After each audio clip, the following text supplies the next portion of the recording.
Hey everyone, and welcome back to The Bottom Line. I'm your host, Lauren Kalil. Our show is brought to you by the U.S. Army Warrior Fitness Team, which provides awareness of Army opportunities while serving. Team members are active duty soldiers that compete in CrossFit, strongman, strong woman competitions, both nationally and internationally. To learn more, make sure you check out the link in our description. On today's episode, I have Dex Hopkins and James Hobart here to discuss if Tia-Clair Toomey will ultimately retire this year. Man, we got an inkling at the games. Nobody knew what was going on. But even leading up to the games, there was a lot of speculation, but it wasn't really until maybe we were watching the live broadcast. We heard Sean kind of allude to it. And then Tia crossed the finish line, and we hear Nikki prompt the question if that's going to be the last year. But ultimately, Tia didn't really give an answer. What are your thoughts on the conversations that's having thus far? And do either of you ultimately think she will retire before next season starts? James, we'll start with you. I think there's two different Jameses to answer this question. There's like one fan of the sport, and then there's the second one is washed up former, semi good teams games athlete James. Um, I'll be 100% honest, and it's like, I've been around the sport a long time, really privileged to see what I've seen. I don't always feel like really compelled to like root for a certain athlete or like I can't wait to watch them compete. But Tia is one of those athletes. I've absolutely loved watching her career. The way in which she is so dominant is so exciting for me to watch because I just don't feel like you get to see something like that a lot of times in sports history, front and center. So I hope she doesn't retire. I still think she could win again. And the mental grind that it takes aside, I think physically she could still win. So I'm going to say no. That's the fan. What's the other James? Well, I mean, he's the pessimistic one, right? So it's people might say, well, her point margin was of a win this year was smaller than it was last year. The athletes below her are clearly closing that gap and getting better. The test was a little bit different this year, and that she should retire on top. Why risk it? She has everything to lose if she goes back another year. Dex, what are your thoughts? I have the same Dexes. Yeah. Dueling personalities. It sounded to me like somebody had some homeboy information and they got really excited and threw it out in the broadcast is what it sounded like. Like that was kind of an accident you had to ride with. And when Nikki asked her, it sounded like she wanted to be the one to control like the when and how it came out that she was going to go. And I can see Tia, it. you're saying wanted to control. Yeah, Tia. Yeah. Okay. Yeah. And like, I mean, we've seen it. James has seen it up close. The first year Rich went team was with James and them, and like they controlled all that stuff. And the formula is I build this brand, the money is secured. So now if I do keep doing it, it's for fun. And she is at that point. Like I've never seen numbers or, know the proven subscription things, but I bet it's not small.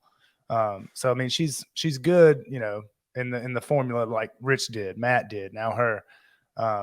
But like James said, the test being so different this year and then the margin of victory being smaller, we forget like she took most of the year to do bobsled. So it was like, that's terrifying. On top of the weirdest test we've seen. Not weird if you know Boz, and I'll hold on to this story for the rest of my life. Boz did my L1. It was the craziest workout I've ever seen somebody do at lunch. It had like straddles to handstand and legless L-sit rope climbs in it. So I was zero surprised at the things that came up. But like they're not traditional CrossFit things for her to destroy everybody, and she still did, even though she took some shots to the gut. So I mean, the money's taken care of. Now it's clearly like for love of the game, and I hope she doesn't retire, like James said. As a fan, I like seeing like some of my favorite athletes were the super emotional ones, the Lindsay Valenzuelas, the Katie Hogans, like that finished and would lose their mind. And she's one of those. It just happens that she finishes first a lot. And so that's my favorite thing to watch. So I hope she doesn't. But the formula says that she is set up to do so, or, I don't want to say sail off into the team sunset, but sail off into the team sunset if she wants to. Do you think that she would do team, Dex? No. I think they would have. It's weird because I saw Rich coaching at the MAC, like with Luke's team, and he looked so pumped about it, and I would not have expected that. Like, genuinely thrilled about it, and like was very involved. Like, I just wouldn't have expected that from him. just as a guy that loves being on the floor or on the skating ring, playing hockey, whatever it is, to compete. And she did the same thing. She was a little more back against the wall, like looked a little more stressed out about it. But I mean, I could see her getting into the coaching thing, like her and Shane being that kind of tag team. But I don't see her going team. Like, and if she does, that poor girl that has to be drugged with her. No, the poor everyone. Yeah. Poor everyone. It's the poor everyone. Well, that and like that. Well, okay, we'll akin this to what's her name? We called her Mother Mayhem, 2015. What was the older lady on y'all's team? I love her. I cannot think of her name right now. Lauren. Love Lauren. Love her. Yeah. But that will be everybody on that team getting pushed over the hill on the earthworm event. But yeah, I mean, I don't know, man. She's done so much for the sport, like individually, like you guys said, the margin's closer and the women's field is so much better, and that's because of her, right? All the boats rise. I mean, it's the same with Rich and Matt, and so a lot of versions of that story. But I don't see her going team. I think Rich couldn't sit at home and sit on his hands. He had to, or Hillary kill him. So yeah, I don't see that. So if we look at some of the like conversations that have gone back and forth, we Patrick Clark with Morning Chalk Up kind of compiled the question whether she's retiring or not. Dex, you brought up, how Sean Woodland mentioned it on the live stream. He then confirmed that it was her team that gave permission for him to announce it on the broadcast team. So this is kind of the battle that's going on in my head back and forth. And even Toomey was seen behind the scenes. She was in tears, and she said that the last 5 bar muscle ups will be remembered forever. Like some of these little tiny hints that really allude to maybe this was her last CrossFit Games. But on the flip side, do you guys think that if she did walk away from the games this year, that she would be happy with her performance? Or do you think that she wants to have her last games be in such a dominant fashion?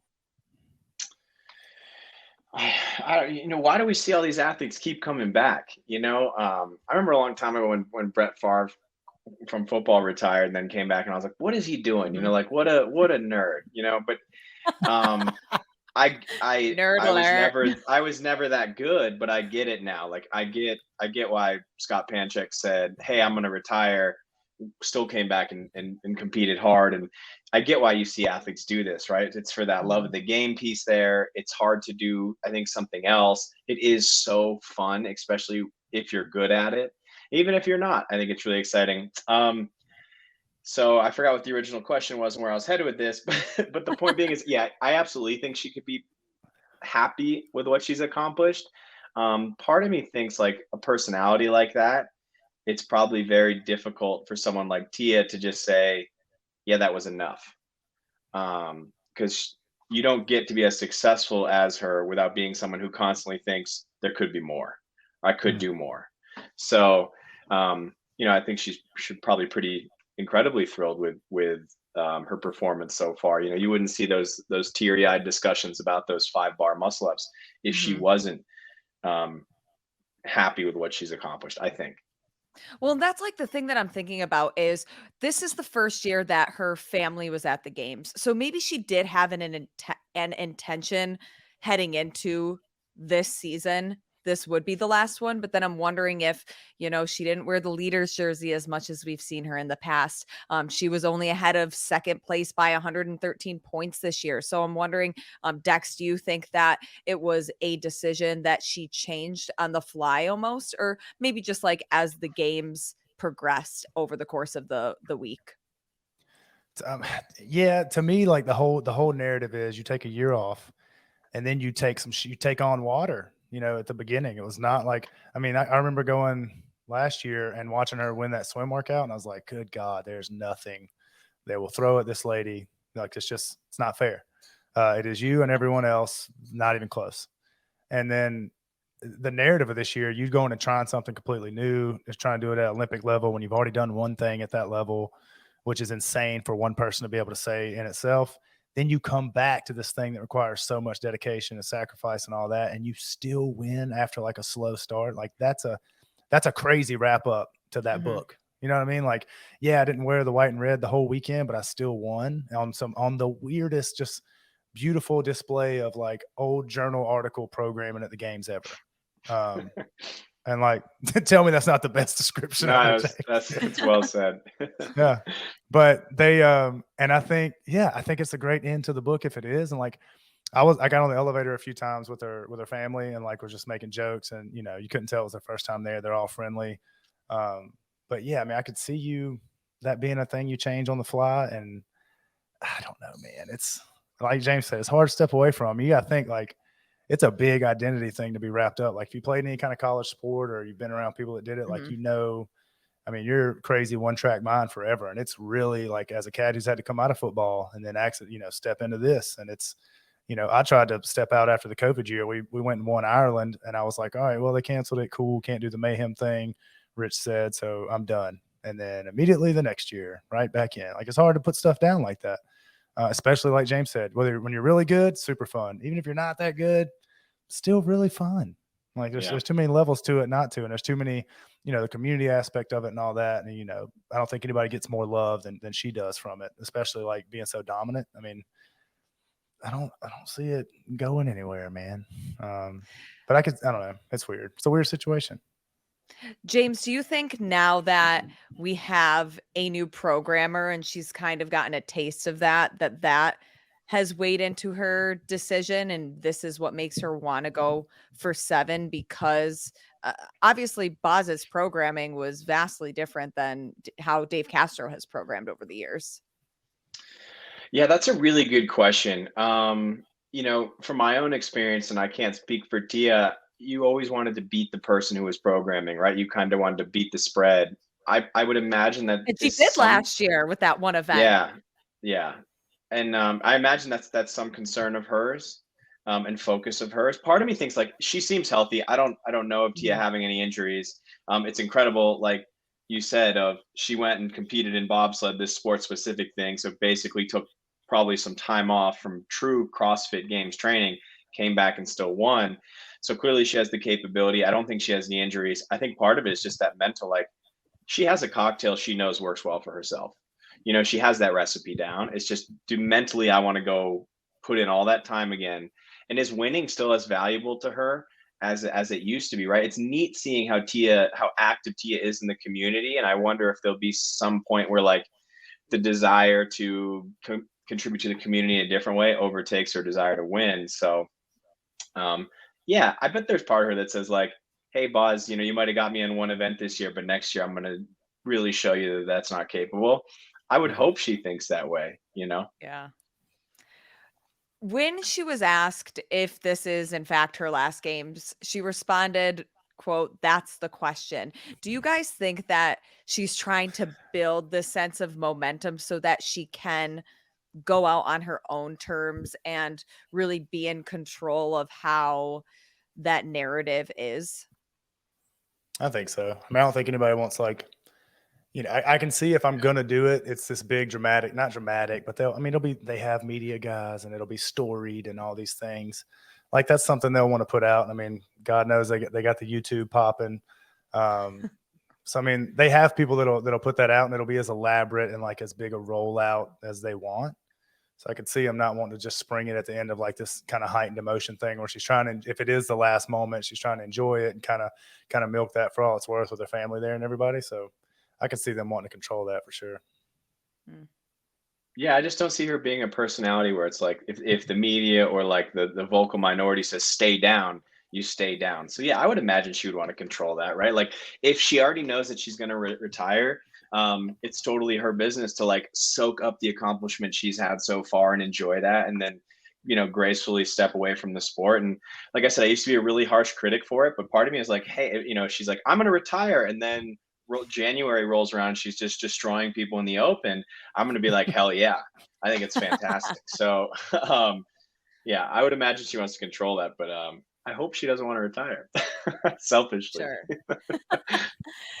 Kind of foreshadowing to that, she's obviously going to be invited to Rogue, and she also said that she'll be at the Down Under Championship in Australia. She didn't necessarily say she'd be competing, but she'll be there. Do either of you think that she would announce her retirement maybe in Australia because that's like her home, or like at Rogue, because that can be, I suppose, another controlled environment where she could ramp it up in her own way now that like the games are under her belt? I think if she I'll does it, take it'll be that at the one. games. Yeah, if she Yeah. does it, it's going to be at the show. Like all the other, like the little kind of subsidiary things are cool. Like, and I've told people for years, Wadapalooza, if you go and do it right, is more fun than the games. But I also never went and won. But like, it's probably way more fun if we went and won. 127. Yeah, and so I can, yeah, if she's gonna do it, it's for sure. Like after this one, there'll be some, movie-esque kind of thing roll out. I don't see her like going to Rogue and giving the thumbs up, I'm out, guys, at Columbus, like, or Austin. Like I just don't. No, I don't think that'll happen.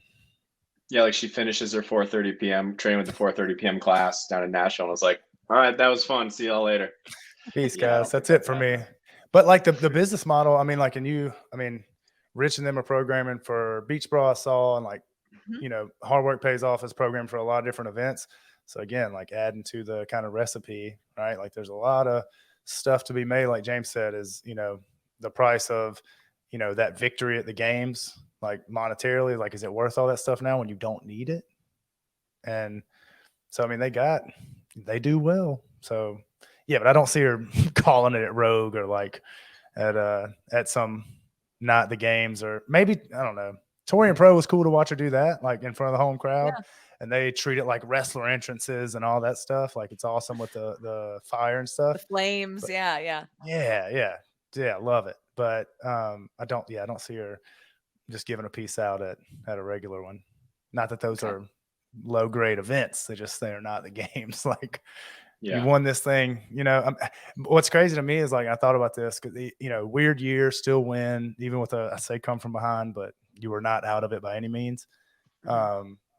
But, I know like Becca Voigt and a lot of people that hit that kind of 10 appearances at the games mark. If you hit 10 dubs, you got 10 golds. Like, I don't know. I don't think see she's going to go for 10. No, I just in my crazy brain of fantasy world. Like, I mean, I don't think like James said, she's healthy, and I think the war of attrition like really gets downplayed for a lot of those people, because you see people after the fact. I had XYZ is why, and it's true. It's not. I don't think it's excuses or like a loser's limp type thing. Just life happens, and it's hard to stay healthy doing the things that are required of you to go compete at that high level. But I think as long as she's healthy, like, I don't think there's a pitch she can't hit out of the park. So it'd be cool if somebody got 10. That'd be insane. And I don't think anybody ever touches that again. Just like, I don't know. There's not been one like her before, especially on the female side. Like, Rich was Rich. I think everybody used to be in love with Miko Salo for all the crazy stuff James remembers. And like, then you see the body of work, and like Rich's body of work, insane individually. Matt's body of work, insane. And then you come from like 2 second places to like the dynasty type deal. 7, it's crazy. And I feel like a lot of people talk about it now. It doesn't get talked about as much because it's the female field and stuff like that. She's got the most dominant performances, period. And so, yeah, it's in the wheelhouse to get 10. And then I don't think I don't see anybody ever doing that again. Like, but kids are young. They're good now. So who knows? But kids are young. Well, dude, like that, all the girls in the field, we talked about it every night. We talked about it every night.